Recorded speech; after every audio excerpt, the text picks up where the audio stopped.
Hello! Que la paix du Christ soit avec vous. Je suis Koul Matopé, ministre de Dieu, chantre. Je viens partager avec vous un petit témoignage et ma prière est que vous soyez édifiés et que le Seigneur vous visite. Il y a quelque temps de cela, je souffrais beaucoup de l'hypertension artérielle très aiguë. Je faisais des pics de tension qui faisaient peur. Au fait, il faut dire que ça, c'est un bagage génétique que j'ai hérité de mes parents. Parce que je suis orphelin de père et de mère et les deux sont décédés après des crises aiguës d'hypertension et des problèmes cardiaques. Eh bien, je me suis retrouvé face à cette réalité. J'ai commencé à avoir des malaises une fois, deux fois et troisième fois, j'étais au volant. J'ai fait un gros malaise cardiaque. On m'a emmené dans un centre hospitalier de la place. Je préfère taire le nom. Vous comprenez pourquoi. Et on m'a admis, et après tous les examens, ECG, radio du thorax, scanner, échographie, je sais pas moi, du cœur, tout ce que vous savez, les médecins, ils ont des termes qu'on ne comprend pas. D'ailleurs, on n'a même pas besoin de comprendre. Et le diagnostic est tombé et c'était grave. Le médecin m'a dit, nous devons intervenir, vous opérer du cœur, parce que sinon, dans les 2 mois qui suivent, vous allez y rester. Il y a un problème au niveau de votre cœur. On doit opérer, intervenir en urgence. Eh bien, vous savez, quand on vous annonce une telle nouvelle, vous avez la sueur froide au dos, hein, vous paniquez. On vous annonce qu'il vous reste 2 mois à vivre. Alors, j'ai pris un temps, je dis, ok, docteur, donnez-moi le temps. Surtout que mon épouse n'était pas là, elle était au travail. Je dis, donnez-moi le temps de parler avec mon épouse quand elle va arriver et qu'on prenne une décision ensemble. Je dois avouer que ce n'est pas une décision facile. Je suis resté, j'ai cogité. À un moment donné, je paniquais, je pensais. Et puis, j'ai partagé, on a discuté, madame est arrivée, mon épouse Victoire, on a partagé, je lui ai dit voilà ce que le médecin a dit. Et elle-même est allée voir le médecin a confirmé le diagnostic. Et donc, il nous fallait prendre une décision. Alors, je dis, écoute, la nuit porte conseil, on va voir, la nuit, on va prier, et puis demain, on va décider. Mais la nuit, il s'est passé un fait insolite. Alors que j'étais en train de dormir, je ne sais pas, est-ce que je dormais, est-ce que j'étais éveillé? Mais bref, j'étais là, allongé sur mon lit de malade. Je vois la porte de la chambre s'ouvrir légèrement. Et un visage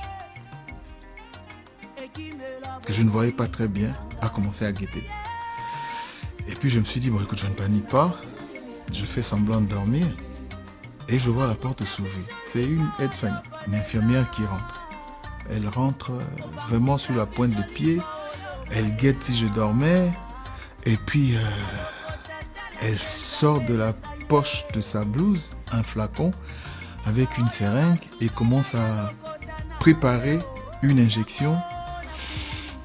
Et je prends mon courage, je me réveille, je dis bonjour madame, bonjour, ça va. Je dis est-ce qu'il y a un problème, il y a un souci. Et puis elle sursaute. Elle me dit non, ça va. J'ai dit vous avez quoi là, il y a un problème? Il dit non, je regardais juste si vous allez très bien, je pensais que vous ne dormiez pas, je voulais peut-être ajouter quelque chose pour soulager la douleur, etc. J'ai dit non, quand vous êtes entré, vous avez regardé, vous avez cru que je dormais, donc ça ne peut pas être ça la raison. Il dit non, monsieur, excusez-moi, je ne suis pas là pour discuter avec vous, je fais mon travail et vous n'allez pas me montrer mon travail. Elle est ressortie.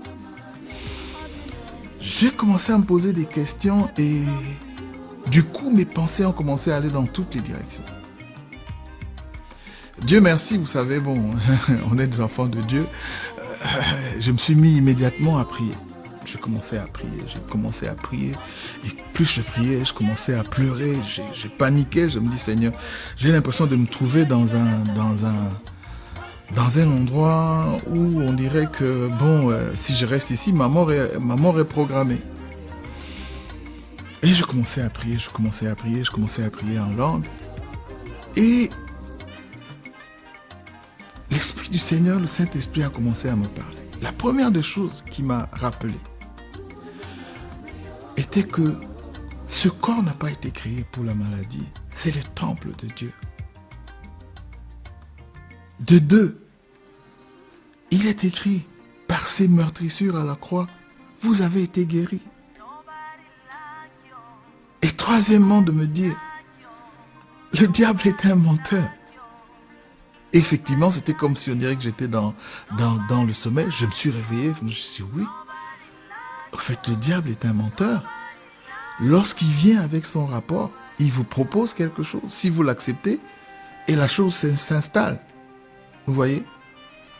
Mais si vous rejetez sa proposition, bien sûr, conformément à la parole de Dieu, eh bien c'est là qu'il y a le salut, il y a la guérison.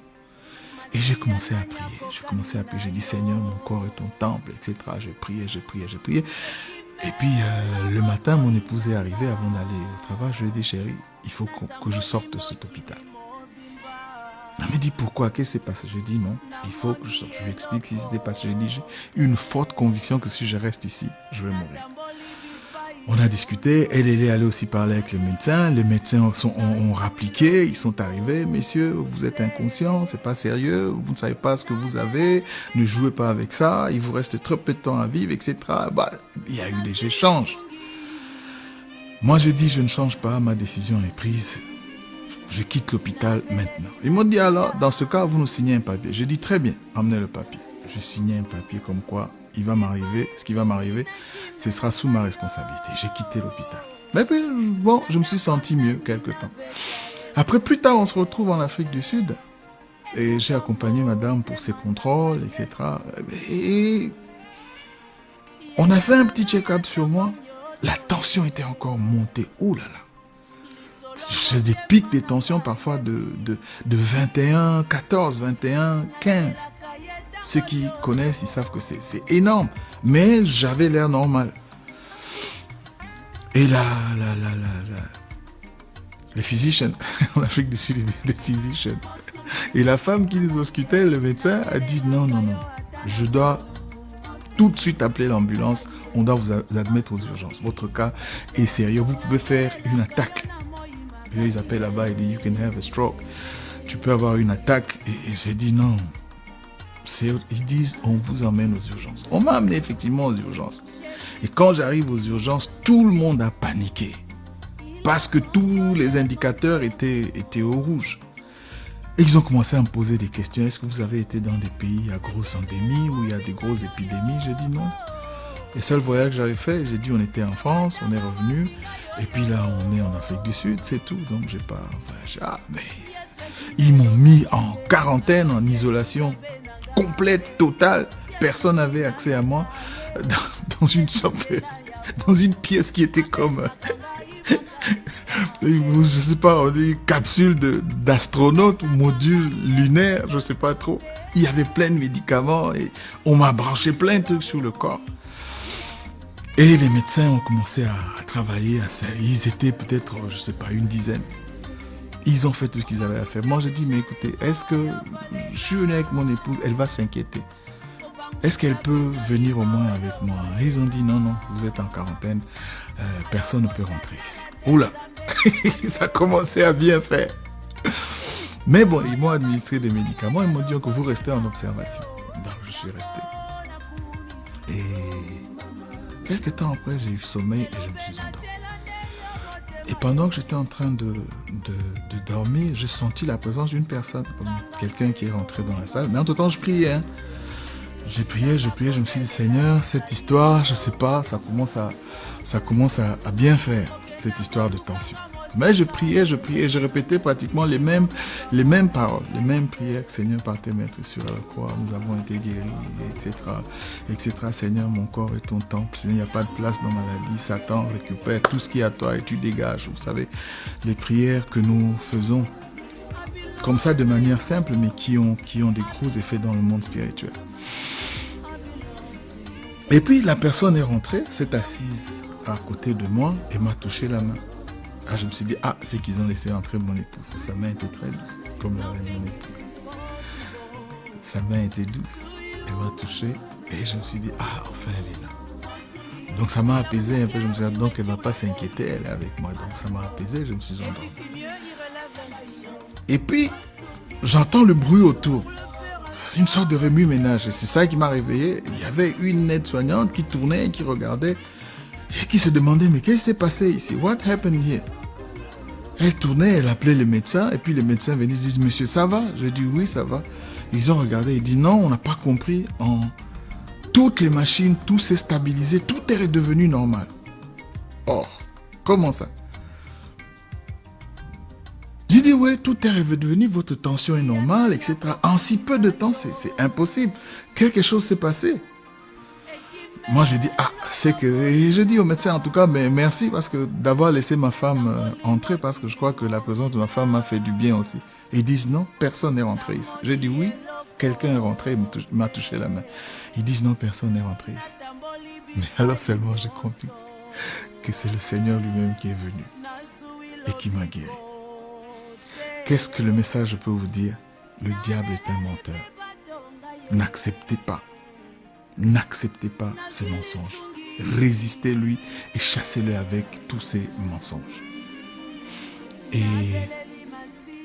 lorsque vous avez la foi en Dieu, il s'appelle Jehovah Jireh. Il nous guérit de nos maladies. Il faut toujours garder une foi ferme parce que tout est possible à celui qui croit. Et à Dieu, tout est possible. Que Dieu vous bénisse. Shalom.